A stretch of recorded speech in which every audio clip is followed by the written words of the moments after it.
Alors, l'indépendance et le secret professionnel sont les deux pierres angulaires qui fondent la relation de confiance entre le pédicure-podologue et son patient. Le législateur a confié de nombreuses missions aux ordres, et notamment celle de garantir la qualité et la sécurité des soins.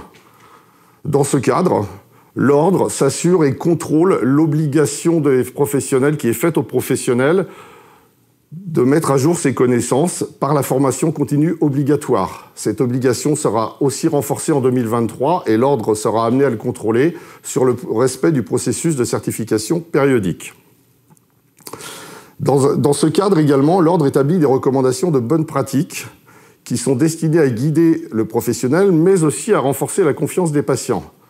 Ces recommandations de bonnes pratiques ont notamment été établies lors de la période pandémique, où pour la reprise et la réouverture des cabinets qui avaient été fermés pendant 2 mois, l'ordre a établi en partenariat avec la Haute Autorité de Santé des recommandations qui étaient destinées à améliorer, modifier en termes d'hygiène, d'accueil et d'installation les cabinets de pédicurie-podologie. De plus, depuis 2014, l'ordre a déployé un programme de démarche qualité en cabinet de pédicurie-podologie. Ce programme est basé sur le volontariat, cette démarche est basée sur le volontariat et elle permet aux professionnels d'actualiser ses connaissances et d'être dans une formation continue perpétuelle pour pouvoir adapter les nouvelles mesures de sécurité destinées aux soins du patient.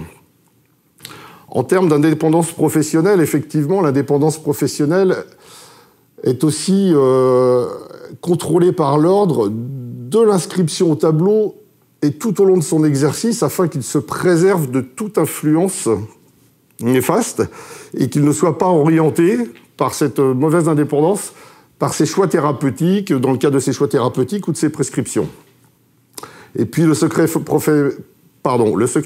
médical ou professionnel est aussi une obligation déontologique pour tous les professionnels.